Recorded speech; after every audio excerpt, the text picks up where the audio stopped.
Hello students, good morning. अभी हम लोग 9th क्लास केमिस्ट्री डिस्कस कर रहे हैं और आज का टॉपिक आपका है दैट इज सस्पेंशन। हम टाइप्स ऑफ सॉल्यूशन पढ़ रहे थे जिसके अंदर हमने एक्चुअली में कवर कर लिया था द ट्रू सॉल्यूशन, वो पूरा हो चुका है। उसके टाइप्स हो चुकी थी saturated, unsaturated, super saturated. Then एक टॉपिक किया हमने सॉलिबिलिटी और उसके न्यूमेरिकल। तो अब अगला टॉपिक रहेगा आपका सस्पेंशन।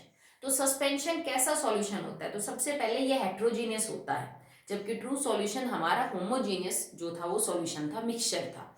तो सस्पेंशन के अंदर जो पार्टिकल का साइज है, क्योंकि बेटा हमने सॉल्यूशन को 3 भाग में डिवाइड किया था, suspension, true and collider, depending upon the size of solute particle. Solute particle का साइज क्या है उस आधार पे हमने 3 पार्ट्स बनाए थे सॉल्यूशन के, जिसमें से ट्रू को पढ़ चुके हैं। अब हम बात कर रहे हैं अबाउट द सस्पेंशन। तो सस्पेंशन के अंदर जो पार्टिकल का साइज है, कौन से पार्टिकल का साइज? सॉल्यूट इज 10⁻⁻7 मीटर, मतलब इतना। जबकि ट्रू सॉल्यूशन के अंदर ये 10⁻⁻9 मीटर था, तो सस्पेंशन के अंदर ये 10⁻⁻7 मीटर है। और मोर देन दिस, इससे बड़ा भी हो सकता है, मतलब कम से कम तो इतना बड़ा हो साइज, नहीं तो इससे बड़ा साइज भी आपको देखने को मिल सकता है सस्पेंशन सॉल्यूशन के अंदर। सॉल्यूट के पार्टिकल्स के बारे में हम बात कर रहे हैं, ओके। और इसके अंदर यूजुअली ये बहुत ज्यादा स्टेबल तो नहीं होता है, पार्टिकल का साइज काफी बड़ा होता है। कुछ टाइम बाद आपको लगेगा कि सॉल्यूट और सॉल्वेंट अलग अलग हो गए, तभी ये हेट्रोजीनियस है कि इसमें लेयर्स अलग नजर आ जाती हैं आपको सॉल्यूट और सॉल्वेंट की। एग्जाम्पल क्या क्या है देखिए इसके। For example chalk and water, for example sand and water, आप इसको मड भी लिख सकते हो, कीचड़ भी, ठीक है।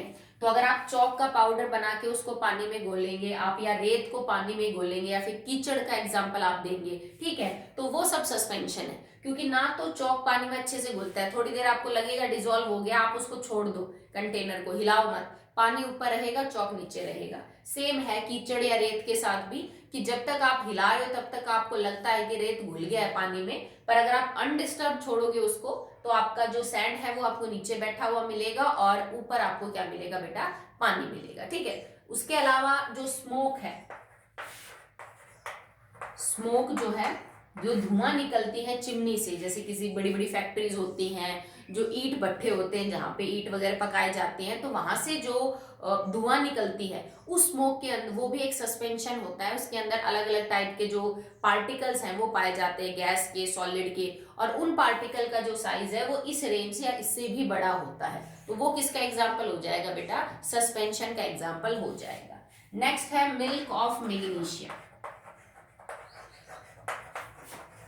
मिल्क ऑफ मैग्नीशिया, तो मिल्क ऑफ मैग्नीशिया क्या होता है बेटा? It is MgOH2। Magnesium hydroxide का जो पानी में सस्पेंशन है that is known as milk of magnesia. तो एक्चुअली में ये भी बहुत ज्यादा जो है वो स्टेबल नहीं है, ठीक है। अगला है lime water. Lime water CaOH2। तो जैसे मैग्नीशियम हाइड्रोक्साइड को हम मिल्क ऑफ मैग्नीशिया बोलते हैं, लाइम वाटर को हम कैल्शियम हाइड्रोक्साइड, जो है एक्चुअली में इसका फॉर्मूला है, ये दोनों सस्पेंशन है, ठीक है। तो ये बनते कब है बेटा? ये कब बनता है? जब हम MgO को पानी के साथ रिएक्ट करवाते हैं, तो ये बनता है। ये कब बनता है? जब हम कैल्शियम ऑक्साइड को पानी के साथ रिएक्शन करवाते हैं। तो पानी के अंदर इन जो केमिकल्स बन रहे हैं ये एक्चुअली सस्पेंड करते हैं पानी में। बहुत अच्छा जो ट्रू सॉल्यूशन है वो आपको देखने को नहीं मिलेगा, ठीक है। नेक्स्ट है लास्ट एग्जांपल पेंट्स। आप घर में जो पेंट यूज करते हो वो भी एक टाइप का सस्पेंशन ही होता है। इसको कैसे आप पता करेंगे?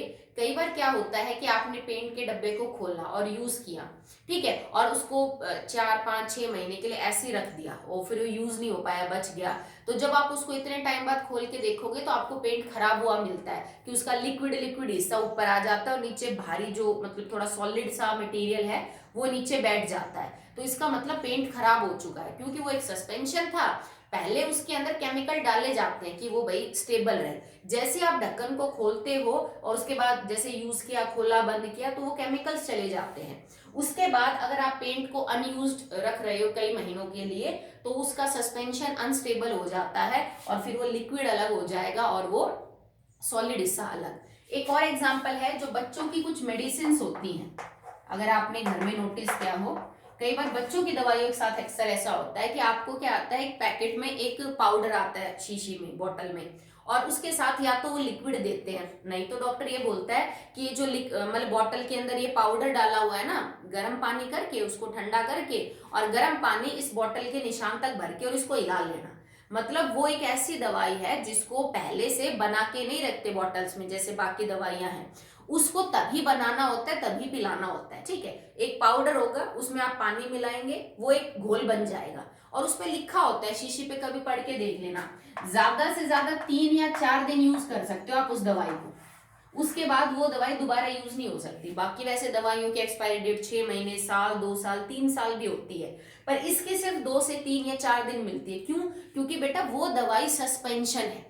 अगर आपने कभी देखा भी हो घर में, जैसे मान लीजिए बच्चे को दी, बच्चा ठीक हो गया 3-4 दिन और वो दवाई पूरी कंज्यूम नहीं हो पाई, तो उस दवाई को जब आप रखोगे ना तो उसका लिक्विड ऊपर हो जाता है और उसका सॉलिड नीचे आ जाता है। मतलब वो सॉल्यूशन स्टेबल नहीं था, बस वो 2-3 दिन तक उसमें ऐसे केमिकल डाले गए थे कि वो किसी तरह थोड़ा स्टेबल हो जाए, तभी उस पर लिखा गया कि 2-4 दिन में यूज कर लो इसको। उसके बाद उसका लिक्विड हिस्सा ऊपर हो जाता है और सॉलिड नीचे, तो वो दवाई भी एक तरह का सस्पेंशन है कुछ केमिकल्स का वाटर में। ठीक है, तो बहुत सारे ऐसी चीजें हैं जो सस्पेंशन की फॉर्म में है, जिनको हम डे टू डे लाइफ के अंदर यूज करते हैं, पर हमें उनके बारे में पता नहीं। ठीक है, चलिए आगे टॉपिक देखिए बेटा।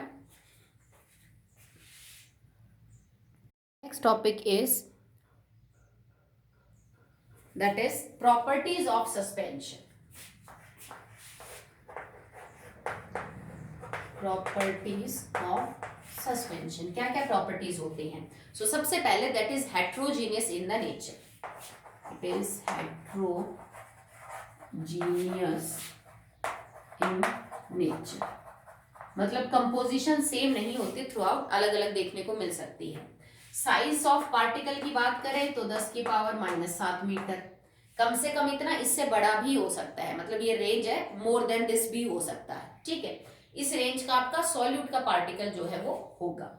अगर आप बात करें कि पार्टिकल का साइज क्या इतना बड़ा है कि हम उनको नॉर्मलाइज से देख सकते हैं, जैसे ट्रू सॉल्यूशन के अंदर आपको पार्टिकल नहीं दिखती, सॉल्यूट नमक पानी में घुलने के बाद कहाँ दिखता है कि नमक का पार्टिकल कहाँ है। ठीक है, बट अगर आप रेत को, चौक को पानी में घोलोगे तो आपको रेत का, चौक का पार्टिकल दिखेगा। So they are visible by naked eyes, visible by naked eyes, इनके पार्टिकल्स विजिबल है, सॉल्यूट की नेक्ड आई से विजिबल होते हैं। ओके, नेक्स्ट है scattering of light. Scattering of light, अब मैंने पीछे भी जब आपको ट्रू सॉल्यूशन पढ़ाया तब भी समझाया था कि लाइट को स्कैटर करने का जो मेन गुण है वो उसके पार्टिकल के साइज पे डिपेंड करता है। किसी भी सॉल्यूशन में कोई सॉल्यूशन लाइट को कब स्कैटर करता है, जब उसके सॉल्यूशन के पार्टिकल का साइज बड़ा हो तो स्कैटर कर देगा। बहुत छोटा साइज है तो स्कैटर नहीं कर पाएगा, लाइट को बिखेर नहीं पाएगा। ट्रू सॉल्यूशन के पार्टिकल का साइज इतना छोटा है कि वो लाइट को बिखेर नहीं सकते। ओके, उनमें से जैसे आती है लाइट वैसे ही पास हो जाएगी, अब आपको मतलब कुछ महसूस नहीं होगा। ठीक है, बट अगर आप सस्पेंशन के अंदर से लाइट को पास करेंगे so they can scatter the light. Scattering of light is see because particle size is big, बड़ा है तो स्कैटर लाइट को कर सकता है। ठीक है, नेक्स्ट है सेडिमेंटेशन। सेडिमेंटेशन, सेडिमेंटेशन का मतलब क्या होता है, ये आपने लोअर क्लासेस में पढ़ा होगा सेपरेशन टेक्निक्स में। जैसे अगर आपको रेत और पानी को अलग करना है, रेत और पानी का सॉल्यूशन है, उसमें से अलग अलग करो दोनों को, तो हम क्या करते हैं, उसको कुछ टाइम के लिए बिना हिलाए डुलाए छोड़ देते हैं, तो रेत नीचे बैठ जाता है, पानी ऊपर। फिर आप इस चीज को फिल्टर पेपर से छान लीजिए। पानी तो पहले वैसे तो निथार ही लेंगे पानी को, जब आपको लगे कि पानी और रेत अब मिक्स होके आने लगे तो फिल्टर पेपर से छान लो। फिल्टर पेपर पे रेत ऊपर रह जाएगा और पानी नीचे। तो सेडिमेंटेशन का मतलब है किसी चीज का नीचे किसी सॉल्यूशन में बैठ जाना। तो जब आप सस्पेंशन को कुछ टाइम के लिए छोड़ देते हो तो उसका सॉल्यूट नीचे बैठ जाता है और उसका लिक्विड हिस्सा ऊपर रह जाता है, तो इनमें सेडिमेंटेशन देखने को मिलेगा। अगर आप बात करो फिल्ट्रेशन की, तो अभी मैं समझा रही थी जैसे कि फिल्टर पेपर से आप इनको सेपरेट कर सकते हो, इसका सॉल्यूट और सॉल्वेंट अलग अलग हो जाएगा। ट्रू सॉल्यूशन में ये नहीं था।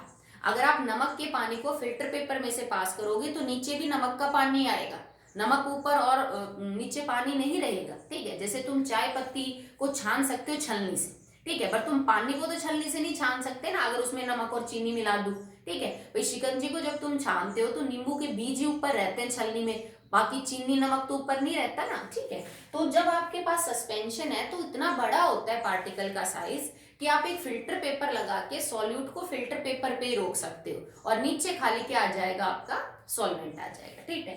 बात करें अपीयरेंस की, अगर ट्रू सॉल्यूशन आपको ट्रांसपेरेंट नजर आ रहे थे, जैसे अगर मैं कांच के ग्लास में पानी है उसमें नमक या चीनी घोलूं तो लगभग ट्रांसपेरेंट सॉल्यूशन ही बनेगा। तो जो सस्पेंशन है ना वो या तो ट्रांसल्यूसेंट होंगे या ओपेक मिलेंगे। ओपेक का मतलब या तो बिल्कुल ऐसे मिलेंगे जिनके आप आर पार देख ही नहीं सकते, या फिर आप थोड़ा धुंधला धुंधला देख सकते हो उनके आर पार, आपको इस तरह का जो है वो सॉल्यूशन अपीयरेंस में देखने को मिलेगा। Okay, so this is all about the suspension. ये सस्पेंशन में जितना हमने पढ़ना है उतना आपका टॉपिक हो गया है। तो ट्रू सॉल्यूशन हो चुका है, सस्पेंशन हो चुका है, दो टाइप हो चुकी हैं आपकी सॉल्यूशन की। जो थर्ड टाइप आपकी है दैट इज कोलाइडल सॉल्यूशन, ठीक है। तो वो हम नेक्स्ट वीडियो में करेंगे। ये टॉपिक सस्पेंशन का यहाँ पे खत्म हो गया।